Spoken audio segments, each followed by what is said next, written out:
Spaceflight's first punk rock star had his first flight 60 years ago this week. So today we're going to be talking about the one and only Gherman Titov. And to help us do this, we've asked Stephen Walker to join us once again, author of the book Beyond, which came out this year and focuses on the early Russian space program. Please continue to get in touch with your thoughts on what we're up to. We're at Space and Things 1 on Twitter and at Space and Things Podcast on Instagram and Facebook, or leave us a review on your podcast platform. And don't forget to hit that share button. It really does help us out. But right now, please enjoy episode 49 of the Space and Things Podcast.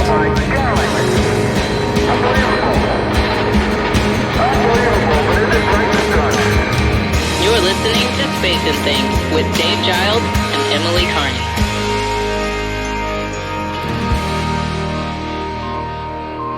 I'm Emily Carney. And I'm Dave Giles, and welcome to episode 49 of our podcast. Now, we've got loads to get on with today, but to start with, Emily, please tell me about our ventures at Oshkosh. How was it? It looks like you had the best time. Okay, it was freaking incredible. Like, I literally had among the best 2 days of my life. Like, I hope next year I can go for the whole week, because I was only there for 2 days, and I thought, I was like, okay, I could die now. I'm perfectly happy. Like, I oh my God. I've been a little obsessed with the Voyager, the Rutan Voyager, the plane. Yeah. It flew around the globe in 1986, unfueled, or it was fueled, but it was unrefueled. They didn't have to refuel it. So I've been obsessed with that story for ages. The museum at Oshkosh, the EAA... Experimental Aircraft Museum. Is that? Yeah. Experimental, I think it's Experimental Aircraft Association. Right, okay.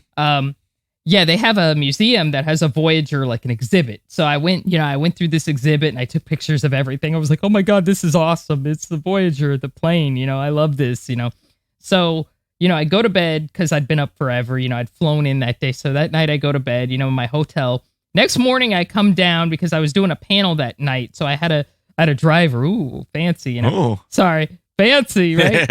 So that morning I was in the lobby waiting for my driver and stuff like that, and I was just chilling with like a cup of coffee or something like that, just hanging out.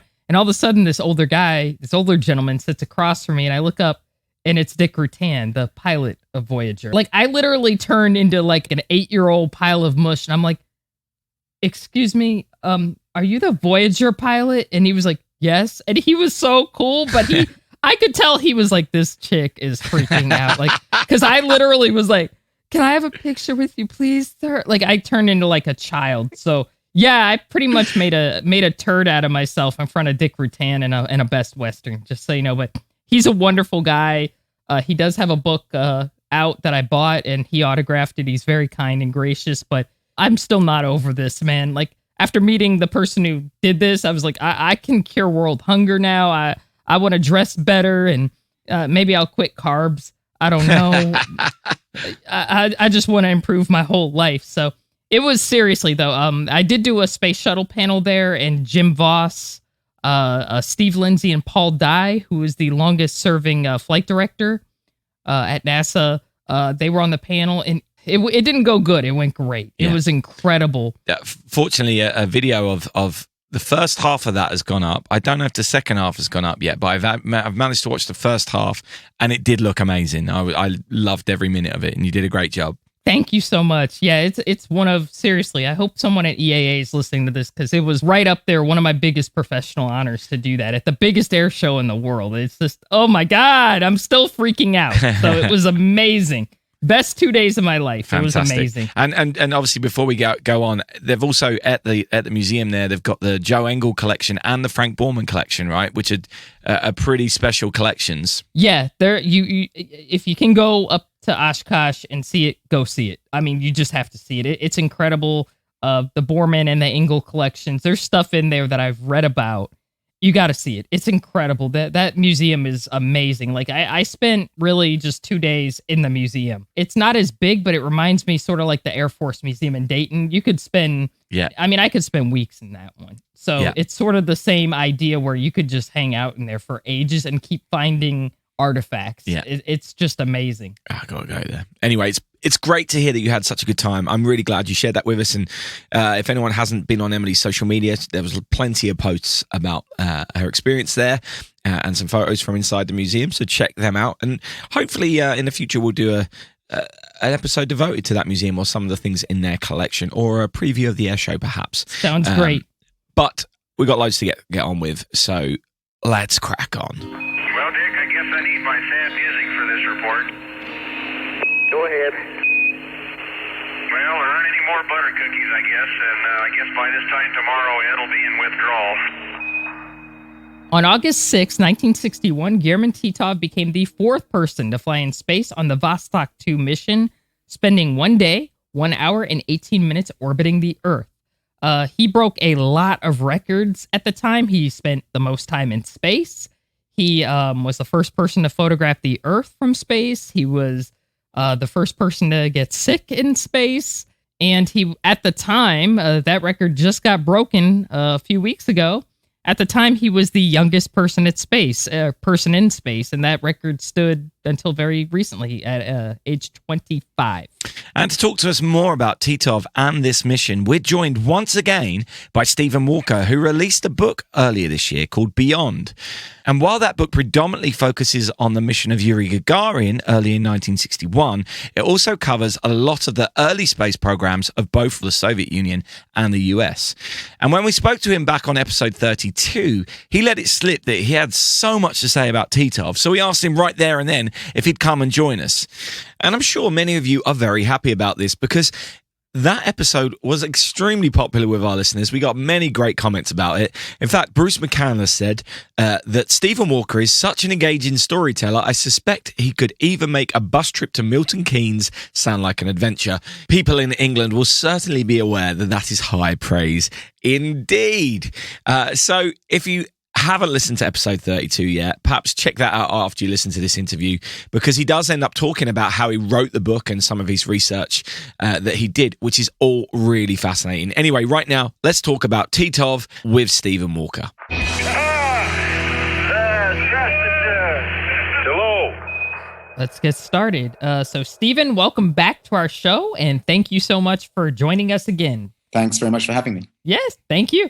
So, it's the 60th anniversary of Gherman Titov's flight, so it's only right to give him some airtime, in our opinion. So when you were doing research for Beyond, was there anything that surprised you about Titov? Anything you didn't know previously? Well, actually, almost the fact that he actually exists. The thing about Gherman Titov, I mean, it literally is that. He is the man that's disappeared. He is the number two. I mean, you know, we think about Buzz Aldrin, for example, and everybody still knows who Buzz Aldrin is, or even though he was the number two after Neil Armstrong on the moon. But when it comes to Gherman Titov, you just draw a blank face from people who, I mean, Gagarin is one thing, and a lot of people have forgotten who he is. I hope my book is helping to redress that. But nevertheless, Gherman Titov is the guy people don't know. And yet, as I started to get into the research, what I began to discover was how extraordinary and remarkable, as I'm sure we'll talk about, this young man was, and how remarkable his life and his career actually was. His flight took place, as you say, 60 years ago in August 1961. So we're talking May, June, July, August, 4 months after Yuri Gagarin. And everything else about his flight was a first. He was the first man to complete more than a single orbit of the Earth. Yuri Gagarin's flight, just to remind listeners, actually was a single orbit. It went once around the world, this capsule, this Vostok 1, with Yuri Gagarin inside it. Went once round, 106 minutes, and he's back on Mother Russian soil again.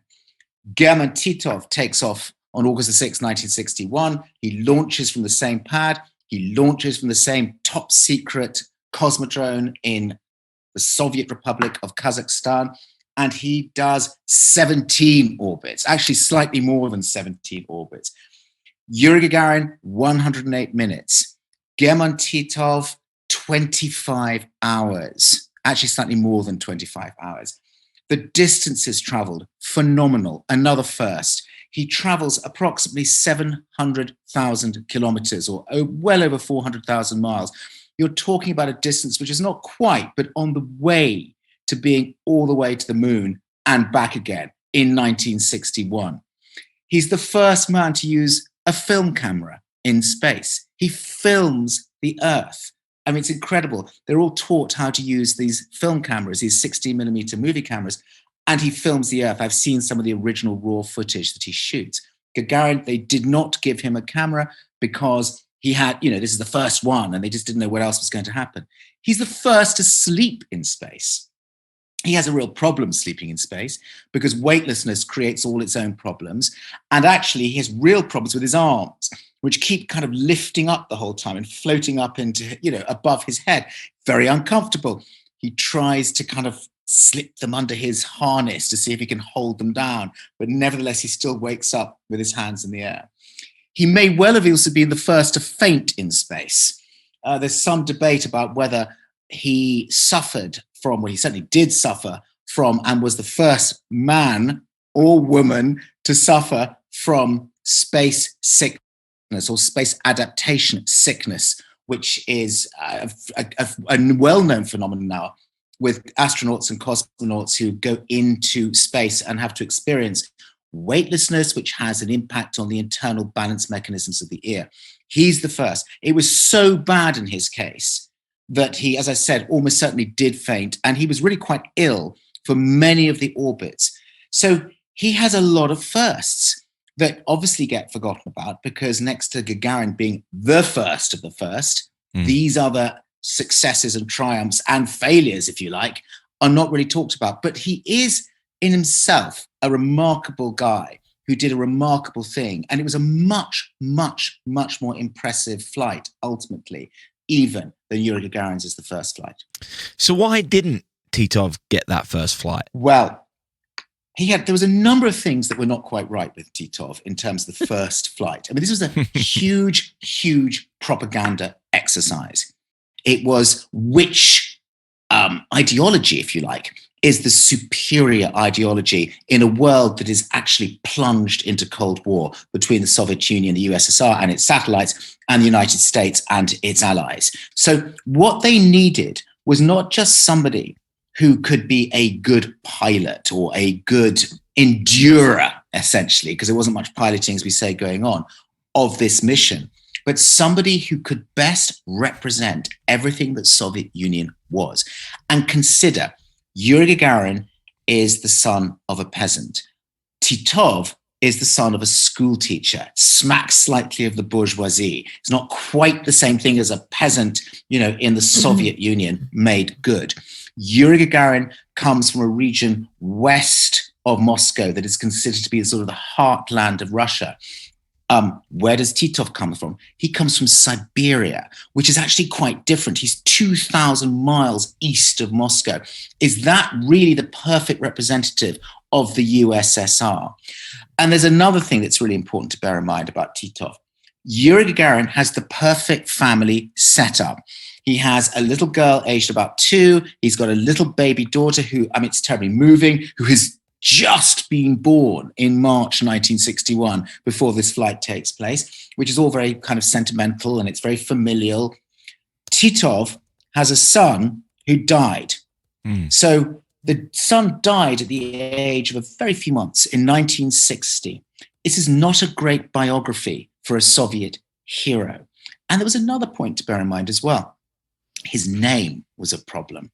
Yuri Gagarin, Gherman or German Titov. It's actually, we spell it Gherman, but it's still German. And this was just a few years after the end of the Second World War, when hundreds of millions of Russians or Soviet citizens had been killed or wounded in that war, when the Germans had invaded a substantial chunk of the Soviet Union in 1941 in Invasion Barbarossa. So you've got a situation where the first cosmonaut could have had a name which was German, literally German Titov. So it was the biography wasn't quite right.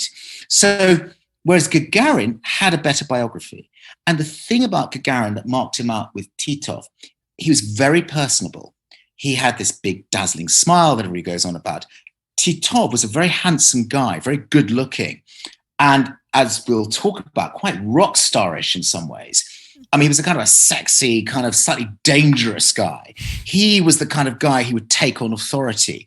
He was known to speak his mind. He was really bright. And he also had a bit of a tendency to quote classical Russian literature, like Pushkin, for example, at inopportune moments, which really pissed off his very proletarian instructors. So whereas Gagarin kind of towed the line more. So you've got a guy who's challenging, who's questioning, who's not scared of authority, who's brutally, I mean, sometimes disarmingly, but can be quite brutally and even dangerously frank. And that's really a problem. So Yuri Gagarin swims into history as the great representative of everything that the Soviet Union is able to achieve. And Titov, barred by his name, his background, his biography, and his personality, is condemned to being the number 2. Wow. Is it considered that Titov was actually better qualified for the job, though? If you take away the things you've just talked about, was he a better pilot, for example, than Gagarin? Yeah, I mean, in some ways, that's the kind of terrible irony at the center of the story. Unquestionably, he was. And he was known to be so. So, for example, Nikolai Kamanin, who was the head of cosmonaut training and also who kept this secret diary, which we use a lot in my book Beyond. And he's a fascinating kind of eyewitness, fly on the wall to these events. Nikolai Kamanin actually says, in the days before the flight, as the final decision is about to be made, because it's not made until 3 days before Yuri Gagarin flies, Nikolai Kamanin sits there and writes in his diary, Titov is the stronger of the 2. He's the better candidate. Strip all the other crap aside, and you've got the better person to go. And for that very reason, we need to reserve him for the much more difficult second flight, the one that's going to involve many, many more orbits of the Earth, the one where manual control is going to be used, the one where we're going to have film cameras and all the other paraphernalia of a complex, incredibly bold flight. I mean, 25 hours in space. You have to remember that Alan Shepard had managed 15 minutes and gone up and come down in the Atlantic. And literally 3 months later, we got a 25-hour flight with a journey of well over 400,000 miles. This is complicated stuff. And you need somebody of great grit and strength and capability and skill and strength to do such a flight. And Titov was that guy. And so they kept him back. He was their number 2. He was the guy in, waiting to go on as the reserve and would actually end up winning the match. That's the guy he is or was. Another thing that I think bears mentioning is Titov was in excellent physical shape. Like, if you see pictures of him from that time, he was really cut. Like, he was I'll just be real. He was really handsome. Like, that was a good looking dude. Like, he was really, just chiseled and stuff. Cooler, Emily. I know. Woo! He was about my size, like my height. 5'4". He's a little guy, but he was in really good shape. So that's probably another contributor as to why he flew the more difficult mission, because physically he was in better shape than Gagarin. Not that Gagarin was in bad shape or anything, but he was probably more athletic. So that probably made a difference. Yeah, they were all fit. I mean, they were chosen as the 20 fittest men on the planet, and then they were made to be even fitter. Interesting enough, Titov rebelled against the fitness regime. He didn't like running. Fought tooth and nail. I mean, they were doing crazy things with these guys. They were training to be almost athletes. I mean, that's crazy, but that's what they were doing. I think really because their trainers didn't really know what else to do with them. I mean, what are you going to do? They're not flying these things at the beginning of, this is before they knew that they were going to be doing it, right at the beginning when they were selecting them. So the physical fitness regime was brutal.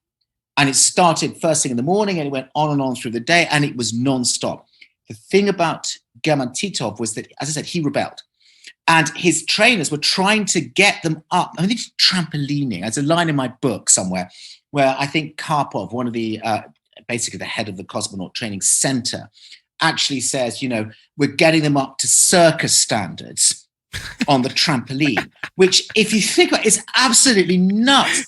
I mean, Neil Armstrong is almost up to circus standards on the trampoline. It's unthinkable. But that's what they were doing. And Titov said, this is crap, this is rubbish. Why are we doing this? What's this got to do with flying in space? And he took on his instructors. His wife said, and I interviewed her in Moscow. She's amazing. And I interviewed her and her daughters. And it was a little kind of shrine dedicated to Gherman, Titov, her husband.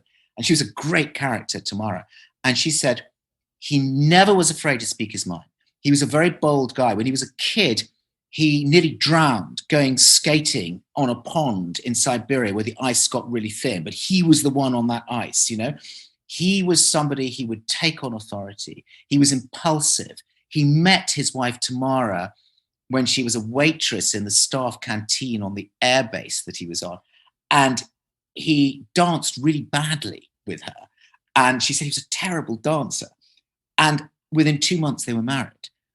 I mean, it was that fast. She said he never did things slowly. It was, boom, let's do it. Let's get married. And they were married. It was that fast. He was that kind of guy. So he was ready to take on authority. He was quite quick-tempered. He would say if something was stupid. All these things made his trainers and instructors slightly scared of him, but they were also terribly impressed with him at the same time. And the physical fitness regime was precisely one of those things. And yet, Emily, as you rightly say, however much he criticized, however much he carped, he did it. And he became incredibly fit. And you do see lots of photographs of him doing weird acrobatic things, upside down, through hoops, turning cartwheels. I mean, these guys were incredible. Why were they going to turn cartwheels? They were going to do it in their spaceship. But nevertheless, he's the guy that comes out on top of that. And he was amazing that way.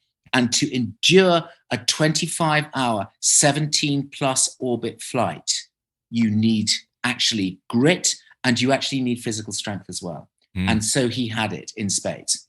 Wow, I could listen to this forever. This is amazing. This is amazing. Because I love Titov. I'm like a little. We know. Yes. How did you guess? How did you guess? We've touched upon this more than a little bit, I think, but let's talk about how Titov was probably the most punk rock of cosmonauts at the time. You likened him to a rock star, and let's talk about how he was kind of a rock star of his time. Let's get into that. Well, I mean, here's a guy who is breaking the rules, okay? So let's talk about some of the ways he broke the rules. I mean, one of the ways he broke the rules actually was before he ever went to space. He broke the rules by telling his wife, Tamara, everything that was going on when he wasn't supposed to say anything whatsoever. So, Valentina Gagarina, Yuri Gagarin's wife, was a very sensible, quiet, retiring, shy, do-it-by-the-book kind of woman. She really was. I mean, she died, a year ago now? And she played it by the book, She was and Gagarin played it by the book too. So Gagarin, because they were all told not to tell their wives to begin with what they were training for once they'd been selected, or even when they were going through the selection process, what it was they were actually being selected for, Gagarin says nothing to Valentina, his wife. I mean, he's absolutely keeps stum, totally. Titov tells everything. He writes letters which are completely illicit to his wife, saying, oh my God, today they hanged us upside down in one of their medical experiments. He refers to the nurses who are doing all these horrible experiments on them to see whether they're fit enough as the Gestapo. He writes that in his letters. I mean, some of these letters have been published. Some of the letters were given to me to use in the book by Tamara, and they're in the book as well. I mean, I have lots more, actually. They're incredible. And what's beautiful about them is they're kind of love letters as well, because Tamara, at the time of when he was being selected, was actually pregnant with the boy Igor that would later die a few months later. And Titov was really concerned for her, to make sure that she gets enough rest, that she gets this, she gets that. So he would pepper these lovely letters with all of these allusions to the child that was coming, and also being incredibly and gloriously explicit and not discreet about not only everything that was happening, but all his friends that were dropping out like flies, most of them finding their Air Force careers in tatters because they discovered something that was actually wrong. Interestingly, I'll come back to the rock star. He himself had a bit of a secret because he'd actually smashed either his wrist or his ankle. It's not quite sure which. It's still a bit uncertain which it was. Usually it's considered to be the wrist, but in fact, Tamara said it was the ankle in a bike accident when he was 15 years old. A classic Titov moment, doing something crazy, goes head over heels, and he smashes the wrist or the ankle. It was set by the doctor at the time.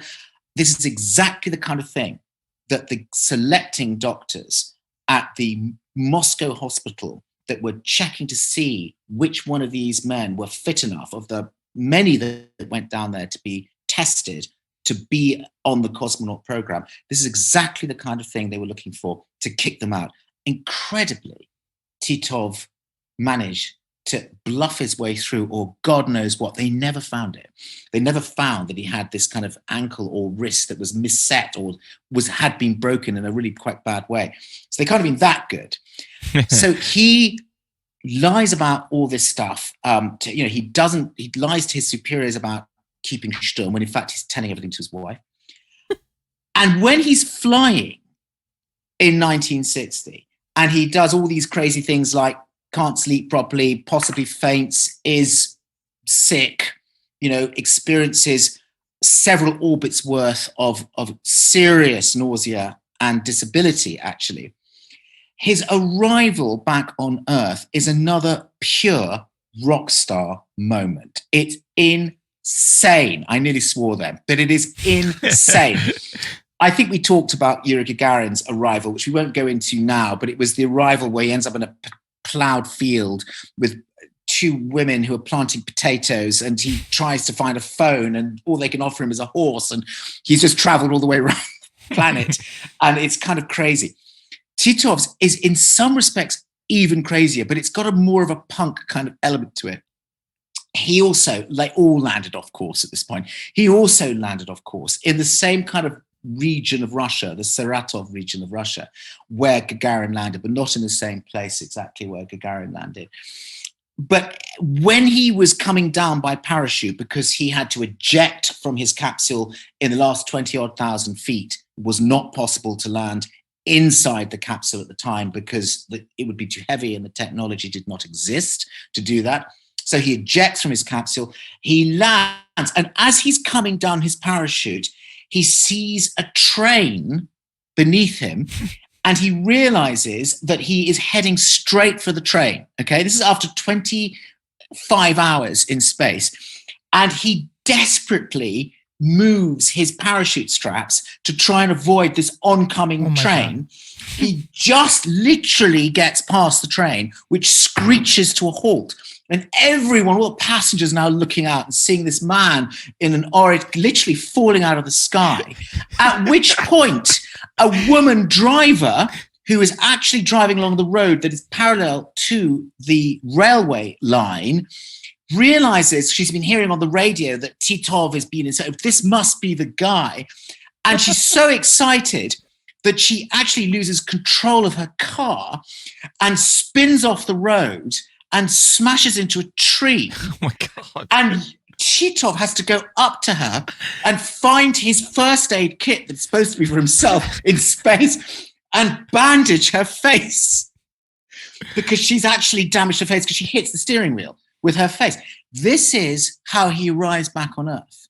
If Yuri Gagarin's arrival is comical at one level, this is a kind of rock opera arrival. I mean, it really is. You've got a screeching train, you've got thousands of passengers, you've got a driver spinning off the road and hitting a tree, and you've got this guy that's just come back from 25 hours and 17 and a bit orbits, who is now using his first cosmonaut's first aid kit to bandage her face because she's hit the steering wheel. That's how he arrives back. Anybody home? Let's talk a little bit about what happened after he got back? Well, Titov was a bad boy. He was a bit of a bad boy. I mean, he was outspoken. He was all those things he talked about. And actually he was, gosh, dare I say this? I mean, he was sort of going to get attacked, I mean, because there seems like this terrible contradiction, which of course there is, between the loving husband who writes these beautiful letters to his pregnant wife and the guy that plays around, okay? Because he did play around. And the fame that came to these people, starting with Yuri Gagarin, was phenomenal. It's, we don't know who Titov is, perhaps these days so much, or it's a specialist thing. He was as famous for a while as Yuri Gagarin was. I mean, there was a parade as big as Gagarin's, a party in Moscow with hundreds of thousands of people, which I believe took place on August the 9th, 1961, 2 days after he landed. It was a huge event. And it got to Titov's head. And I suspect the fame and the pressures of the fame, like it did with people like Buzz Aldrin, perhaps also the fact that he was the number 2, which absolutely devastated him. And it really broke him in some respects, as I think you could say it did with Buzz Aldrin as well, who also had his own mental problems and mental health problems. So I think what happened with Titov is he kind of went off the rails, actually. He'd always had a bit of a drink issue. That drink issue became worse. And he also loved driving very fast. So you've got fast driving, you've got drink, you've got women, and it starts to become a problem. It becomes a problem for the cosmonaut instructors. It becomes a problem for the Soviet government as well, because this guy is like Yuri Gagarin, and they travel together around the world, promoting what they have done and Soviet superiority over the West and over America and all the rest of it. And yet there's all this kind of whoring and womanizing and drinking and driving. He is cautioned. And nevertheless, he's not very good at heeding those cautions. Another Titov trait. What happens? I think he gets 10 drink driving offenses. At one point, he actually smashes into a bus when he's actually drunk. It all gets a bit difficult. He's sent to America. Gagarin only went to America once when he went to the United Nations to address it. Titov goes on an American tour in 1962, which is a public relations disaster. And if anything justifies the decision to put Yuri Gagarin as the number 1 cosmonaut over Titov, it was that tour. It goes really badly wrong. He insults the Americans in every way he can. He says their skyscrapers are rubbish. He says the Washington Monument is a bit of a joke. He goes to the Museum of Modern Art in New York and ridicules the paintings there. He goes to the New York Stock Exchange and he's booed by all the traders on the trading floor of the New York Stock. I mean, he's not popular and the American press don't like him. Curiously enough, the American astronauts, the Mercury 7, do. And he gets on terribly well with John Glenn. And John Glenn has an impromptu barbecue at his house and invites Titov, who's there with Tamara, who remembers this event pretty well, and Annie Glenn, who's John Glenn's wife, doesn't have any food in the house. So she has to get her neighbors to go and sort of bring steaks in for the barbecue. She sends the police motorcycle escort off to the local supermarket to actually buy peas and things like that to bring back. And meantime, John Glenn gets his barbecue going and he sets fire to it by mistake. and Titov famously took off his jacket and the two men set out to actually put out the fire and then barbecue these incredibly burned steaks. And they actually got on really well. Titov actually got on well with astronauts. He got on well with Frank Borman later on, the Apollo 8 guy. He got on well with them. But the American press, they loathed him. They really did. So he had problems there. And I should just say, because I'm banging on, but just on this rock star point, it went very dark for Titov in 1964. There was a very dark incident where I think there was a woman passenger in his car who was, I think, a hitchhiker. And the story goes, and none of it's completely verified, but the story goes that he was drunk, that he hit something in the road, that there was a terrible accident, that he, and we don't quite know the details of this, and one has to be careful here, but that he somehow crawled out of the wreckage of the car and stumbled off and somehow got a taxi somewhere and went home and went to bed, thinking that the woman who was next to him was not badly injured and just somehow walked away. In fact, she was very badly injured. She was picked up by an ambulance. She went into hospital and she died that night. I didn't know this. Wow. So there is this there are all kinds of questions about whether this really happened or not. And one has to put all of this with several pinches of salt. But this is where the rumor mills were grinding. And the story is, and I wouldn't stand up in a court of law and back this up, but the story is that Titov would have lost everything, would have been kicked out of the cosmos. This was a major disgrace. But Kamanin, who was the head of cosmonaut training, realized that what was at stake here was the reputation of the Soviet Union. It was the reputation of everything. I mean, if their number 2 cosmonaut was this proved to be true, and that he'd done a kind of hit and run, essentially, and somebody had died, that was too much to take on board. It really was, especially coming after this, a year or two after this disastrous American tour. Yeah. And the whole thing was hushed up. That is what is said to have happened. Would I stand up and swear an oath that that's what actually did happen? No, I would not. Tamara, his wife, said none of this happened. It was all total lies. So one has to be careful how one plays this. But there's a very strong indication that something very murky took place and was very much covered up at the time. And it was better to cover it up than let it out into the open. But what it did do was it changed, definitely, everything for Titov. He just cleaned up his act from that point on. There could be no more of this. There could be no more of this whoring, drinking, drink driving, and ultimately perhaps even a fatality case as well, where somebody actually died as a result of something going very wrong. So it all had to be cleaned up, and he did radically clean up his act. I mean, it's the rock star arc. You either die, don't you, or you become Paul McCartney.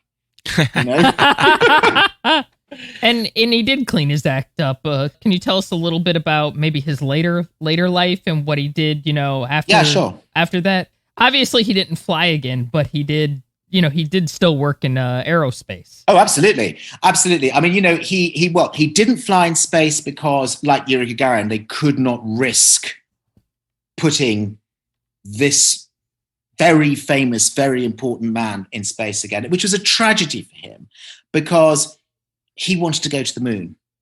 And he wanted to be part of the Soviet lunar program, which obviously fell apart, but his passion was to go to the moon. And like all of the cosmonauts, 20 of them had been selected originally.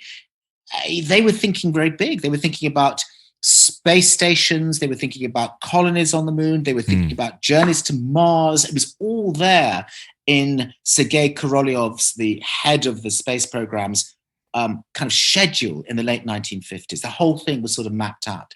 And that's what he wanted to do. But he didn't go to space. And actually, after Yuri Gagarin was killed in this mysterious plane crash in a MiG jet trainer in 1968, Titov was not allowed to fly either. Wow. So he was stopped from flying, which was tragic for him because one of the things that he did in the mid-1960s before that happened was he started running a jet training school, basically, in Chkalovsky, which is the big military training base.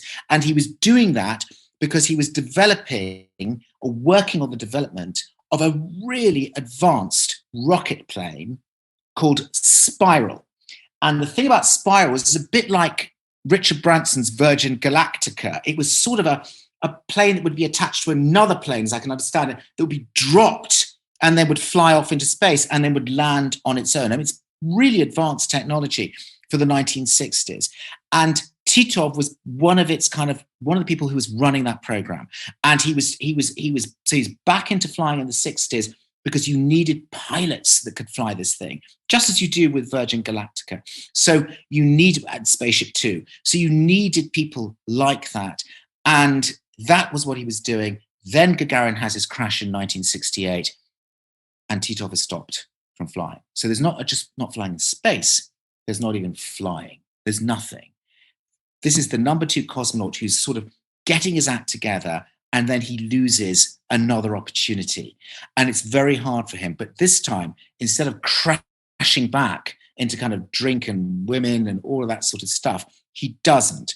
He stays in the space program for a while, I think until 1972, my understanding is, and then he's kind of associated with space until the 1990s. And then in the 1990s, when the Soviet Union collapses, he actually stands for the Duma, which is the Russian parliament. I mean, he has a really interesting career.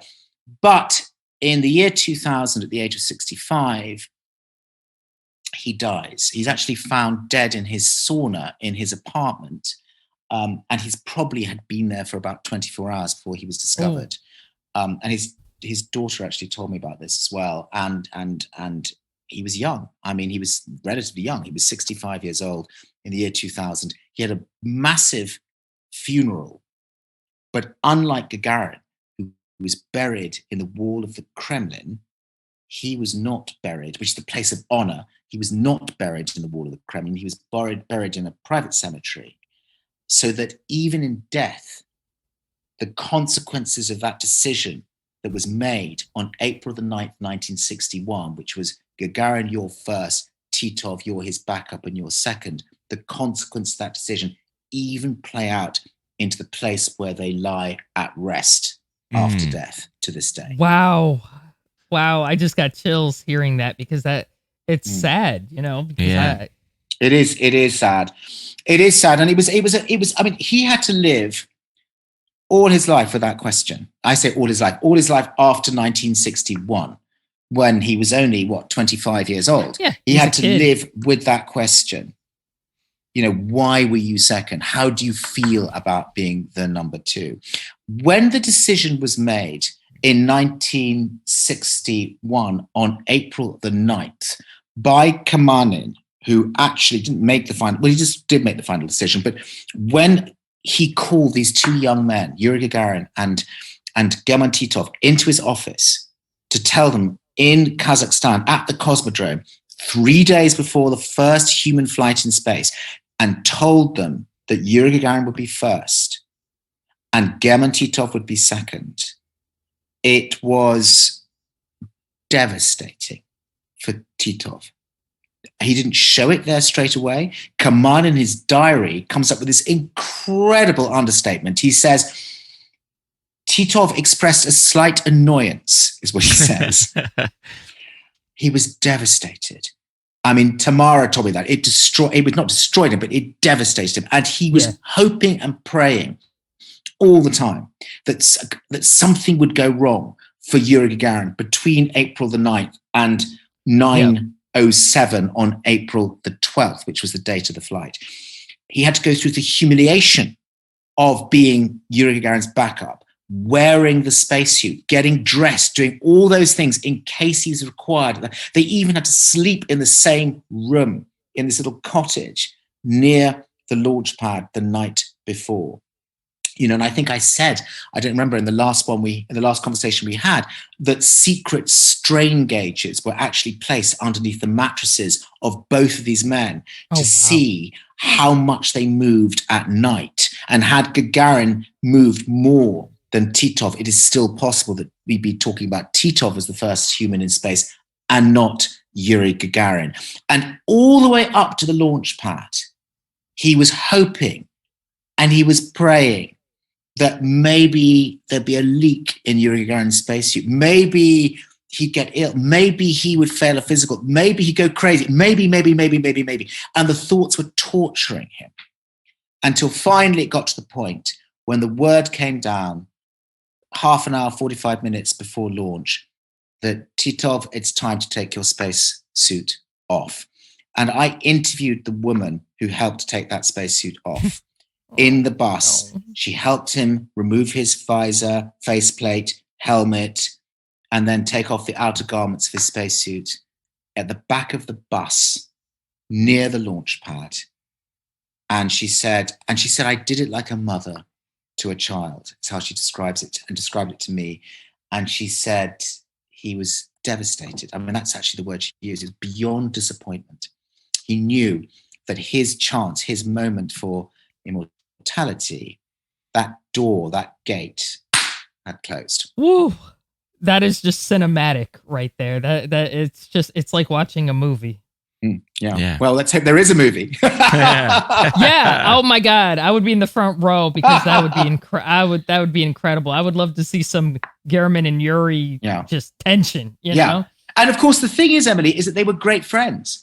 That's the thing that makes it even more difficult. You know, I mean, they were there, and Gagarin had been an amazing support and friend to Gherman Titov when he lost his son a few months previously. And that obviously makes that relationship richer and more complex. And the competition between them is infused with love as well. I mean, actually, Titov was gracious and said they chose the right guy. Yeah. Because he had something, Yuri, that I did not have. He knew how to touch people. He knew how to reach people. He had that gift, and I didn't, which was incredibly moving and honest of him to say, I think. Yeah, I read a translated quote, and he was like, they were right to select Yuri because I could easily say something and offend somebody. I was like, oh, that's so sad. It's true. It's true. He said it. I quote it in Beyond in my book. It's there. He says actually just that, which I think has, I mean, there is some humility in that, which I think is actually very moving. So he's a sort of a complex, difficult, spiky, feisty, fascinating, irritating, amazing, shocking, dreadful, but rather wonderful and actually ultimately rather tragic figure in the end, who deserves a whole book of his own.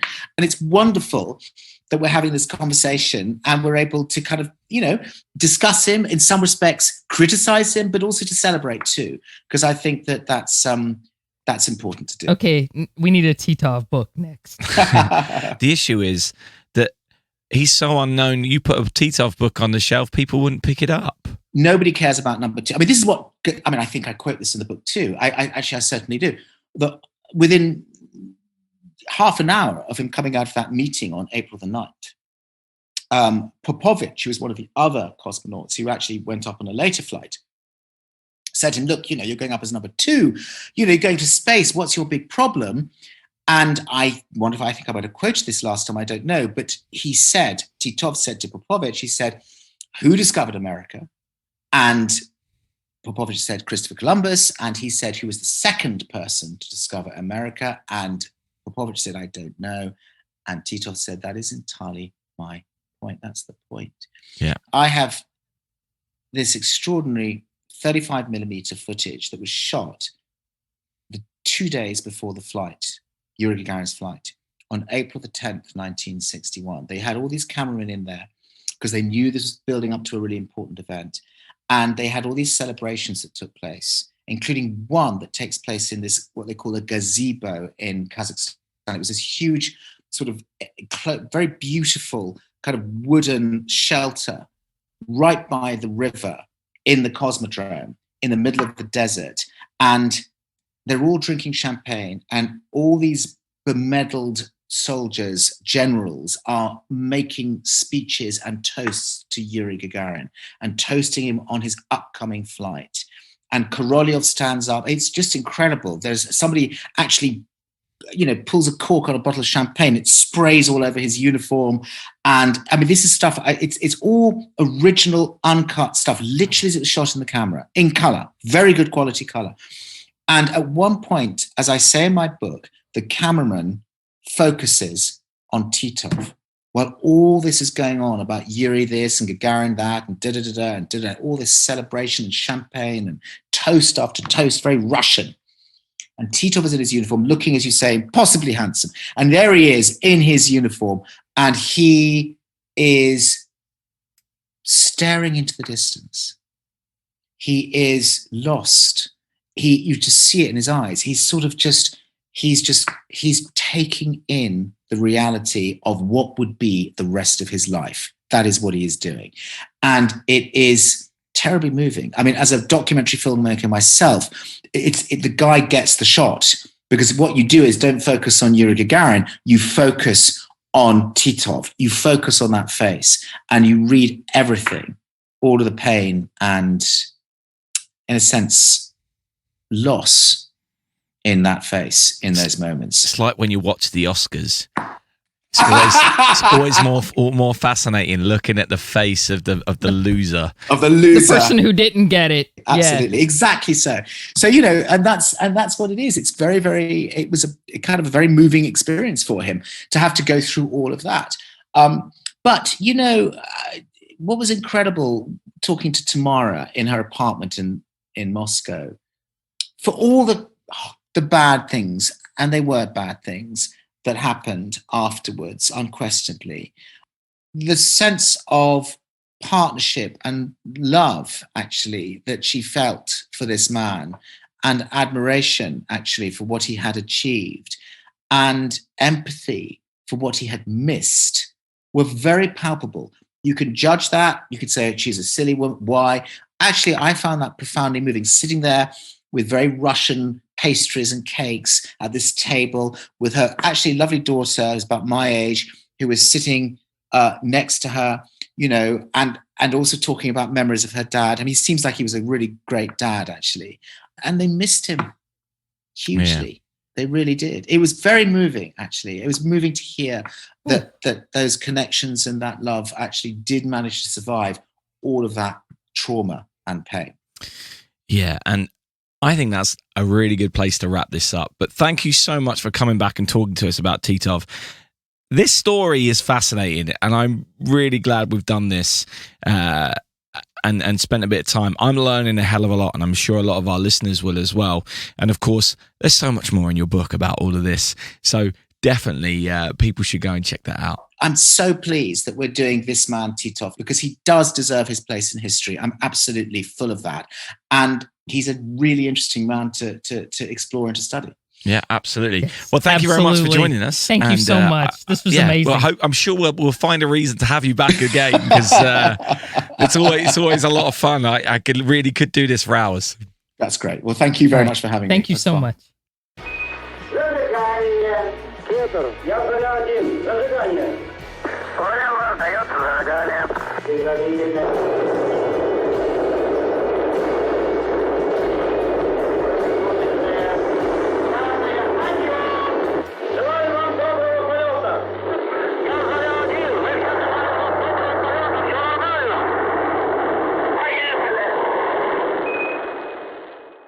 Well, Emily, how about that? I'm kind of out of breath just from listening.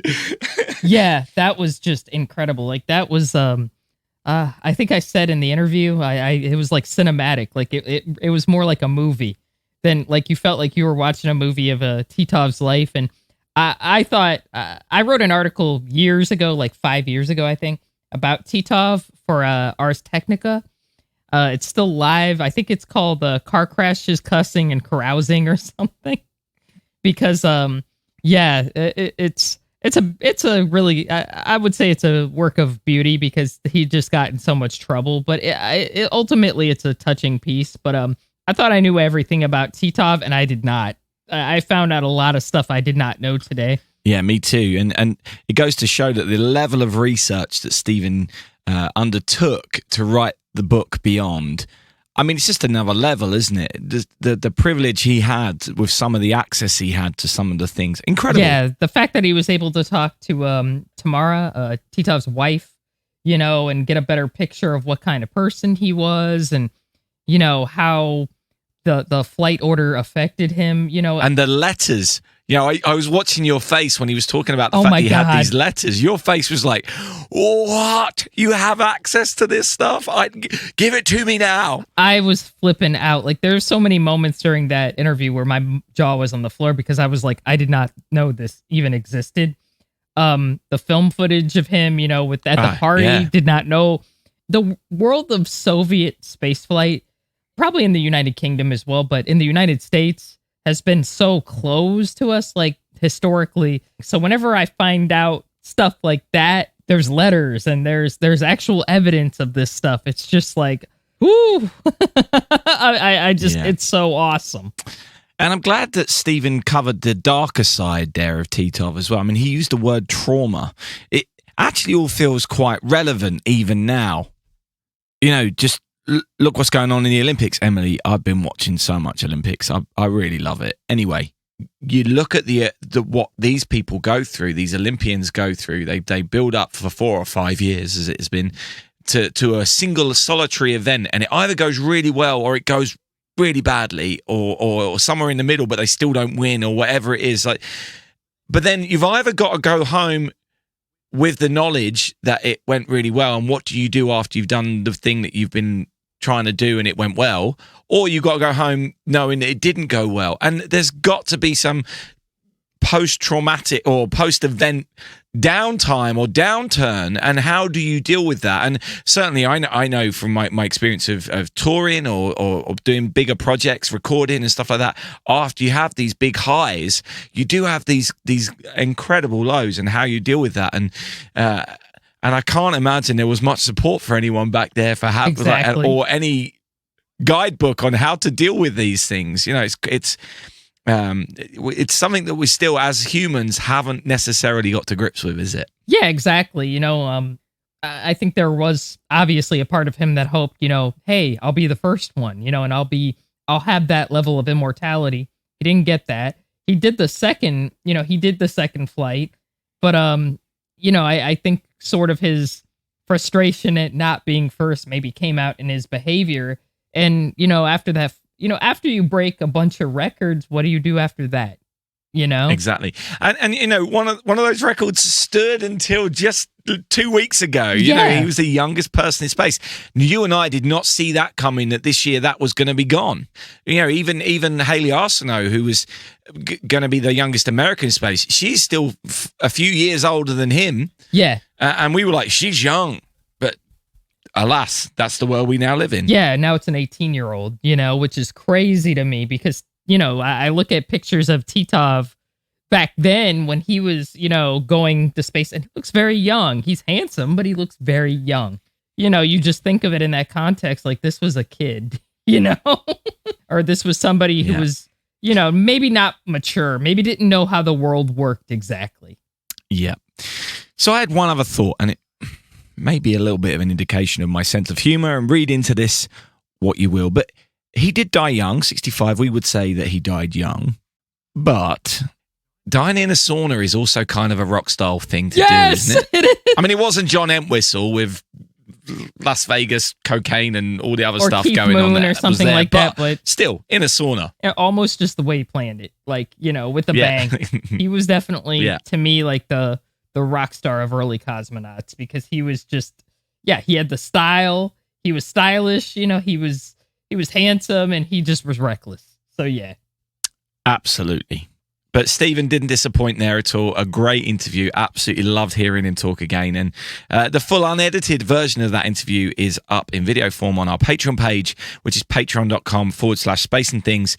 And you can find links to Stephen's social media in our show notes, which are either in your podcast provider or on our website, spaceandthingspodcast.com. But, you know, his book, you just go on his website, stephenwalkerbeyond.com, and you've got all the information there.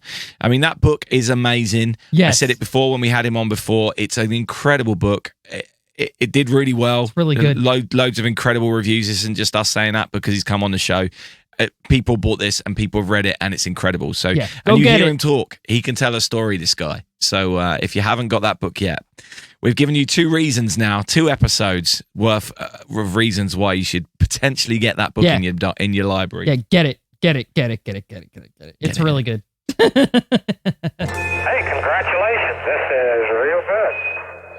Okay, and so on to this week's news. Before we get to some pretty dramatic stuff, an update on the launches we've had this week. So last Thursday, the 29th of July, the China Aerospace Science and Technology Corporation launched a Long March 2D rocket carrying into orbit a stereotopographic mapping satellite. Later that day, Rocket Lab launched an Electron rocket from New Zealand, placing an experimental spacecraft for the United States Air Force into orbit on a mission called It's a Little Chilly Up Here. I just love the way they name their missions at Rocket Lab. Anyway, this was their first launch since the launch failure they had in May, so it's great to see that they're back in business. On Friday, the 30th of July, Arianespace launched some communication satellites up into orbit on the Ariane 5 rocket from French Guiana. And this morning, as we record on Tuesday, the 3rd of August, iSpace, which was the first private Chinese company to reach orbit, well, they had a launch failure, in fact, of its Hyperbola 1 rocket. It's the second failure in a row after that first successful flight. So let's hope that they can figure out what's been going wrong there. And if you listen to last week's podcast, then you might remember Dave talking about the new Russian module, which was launched and was due to dock with the International Space Station on Thursday. Well, despite the difficulties getting into orbit that Dave mentioned last week, it did dock, but there was definitely some drama. About 3 hours after the module docked, thrusters on the module decided to start inadvertently firing, and as a result, the station temporarily lost attitude control.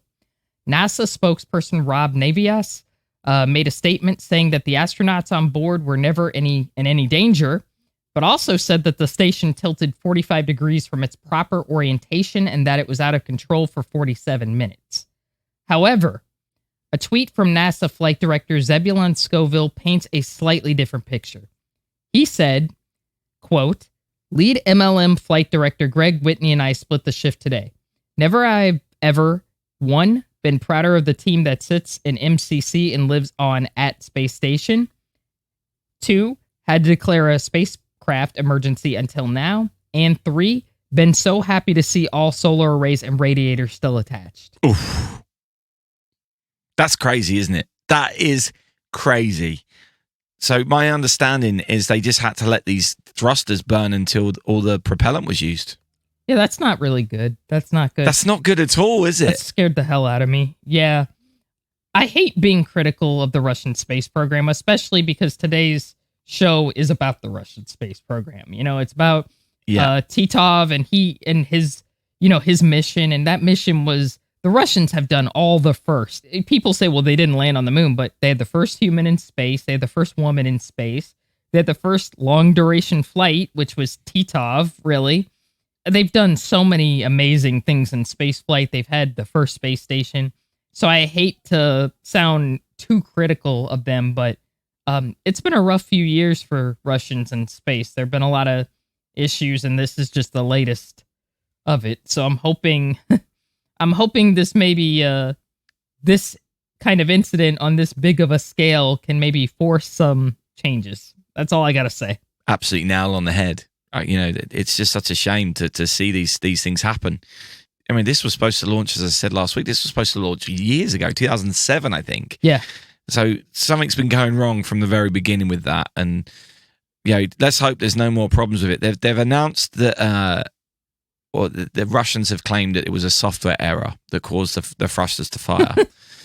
Jeez. So, okay, cool, these things happen, but is it fixed? What happens now? The propellant was supposed to be there so that those thrusters could be used to put the space station into different orbital paths when required. That was part of the point of this module. Does that mean that's now inoperational? You know, there's a lot of questions still unanswered for me about this, and hopefully they'll make amends. I can't believe this wasn't a bigger story as it was going on. NASA is so keen to downplay it. I agree. But I guess part of that is because NASA just can't be seen to put any foot wrong, even though it wasn't their fault. They can't, because it's taxpayer funded and they're under such scrutiny all the time. But I just wish they'd been more honest.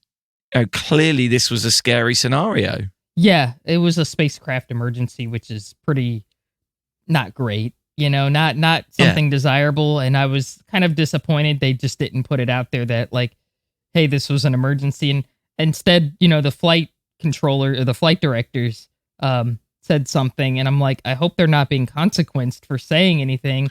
Yeah, well, it hasn't been deleted, which would suggest that they haven't been consequenced for saying something. Good. Because I would have think if there was issues with that, that would have happened, right? Yeah, because, you know, you're right. It is, you know, we do as taxpayers and, you know, fund the International Space Station to a degree. And it's like, I think we have a right to know what's going on with it, you know? And Absolutely. You know, and if there is an emergency on it, and I just appreciate the truth. Yeah. Even if it sucks, even if it's like, yo, they're in trouble, they all got to come home or something. It's like, okay, bring them home then, you know, but it's like, I'd rather just hear what actually happened. So at the beginning, when they initially said, you know, no one was in danger, it wasn't a sort of, they downplayed it. I was like, it was worse than that. I had a feeling like, okay, there's some downplaying going on, you know. I think partially, you know, probably to protect the international partnership as well, because that's what I think. That's what I think's happened there as well. I agree. You know, things are so fragile at the moment between United States and Russia, and NASA have tried really hard to be that diplomatic intermediary between the two in terms of keeping the space program going. Because actually, it's kind of essential that the two are working together well. Yeah. For that station to exist. Yeah. It has to happen. Lives are at stake, and years of research and people's hard work is at stake. This is a huge project, as we spoke about before. But I think I also understand when a space station is out of control, you can bet your life people will capitalize that with clickbaity titles and all that kind of stuff. But actually, if it's real, we want to know about it. Yeah. It's a big government-funded it's multinational news. Project. Tell us about it. Tell us what's going on. Yeah, I agree. But to me, it also feels like they've missed out on a PR opportunity. You know, at the end of the day, the crew are safe. But if you told people what had happened and shown the emergency side of it, then this story could have helped reach more people and let them know that the space station is there and it's still working and people are on it and you've got a vested interest in it. And it's difficult, and it would be the perfect story that was kind of required right now, just to remind everyone, look, yes, we've got people coming up in commercial flight now, but spaceflight's still dangerous, and when things go wrong, it goes really wrong. You know, and I think we've not had fantastic. We've not had any big bad accidents that resulted in fatalities for a number of years now, but it's still a really dangerous place. It's still a reality, and space is a foreign environment. It's not an environment humans can live in, you know, without a spacesuit. So absolutely, you know, I totally agree with you. And and I want to add one more thing before we move on. You know, everybody I've talked to, astronauts at NASA that, you know, who've worked with Russians, they always say, you know, I know things aren't good with us on Earth, you know, politically, but in space, we get along great, you know? So I do want to make that clear. I'm not trying to bag on the Russians here at all, you know? No. And I'm not trying to, you know, it's not the cosmonauts. It's probably the people way above them. That's all I have to say. No, absolutely. It's not them. And as we talked about in the interview earlier, you know, Titov got on well with the astronauts, and we know even right the way back then, the cosmonauts and the astronauts, and it's in Mike Collins' book and all those kind of things. They all talk about how actually they got on really well with the cosmonauts. They're just pilots, you know. They were pilots, and they had that in common, and they vibed really well with each other. It's just the people up higher who, you know, they didn't like certain things. So yeah, absolutely. Yeah. So anyway, as a result of these problems, the planned launch, which I spoke about last week, of the Boeing Starliner spacecraft, which was due to go to the station, got scrubbed on Friday. And it was actually supposed to launch today, but it's been scrubbed again due to some other technical problems now. As I said, I talked about this last week, so I'm not going to repeat all the details of this mission and why it's important, but hopefully next week we'll have some positive news to report about that. And hopefully we'll have a crewed mission of Starliner before the end of the year as well. And finally, despite Jeff Bezos agreeing to pay for the rest of the research himself, Blue Origin and Dynetics' protest of the Artemis program lunar lander contract being awarded to SpaceX has failed. The statement from the U.S. Government Accountability Office said, as soon as possible, NASA will provide an update on the way ahead for Artemis, the human landing system, and humanity's return to the moon. However, it didn't give any details about this announcement, so maybe this isn't the last we've heard of this. Yeah, watch Space Jam instead. Flight crew, OTC, close and lock your visors, initiate O2 flow. All right, that's it for this week. Thanks so much for listening, and thanks for all the support. Episode 50 next week. Oh my God. 50. Can't quite believe Almost a year. Crazy. So please do continue with sharing our podcast with your friends or wherever you think it might be liked. Hopefully we'll have a marketing budget by show 100, but right now we really do just rely on you. Yes, many thanks. And we hope that you've enjoyed learning about Gherman Titov. He really is one of the best characters in our rich history of spaceflight. But don't forget, in space, no one can hear you me. Space and Things has been brought to you by And Things Productions.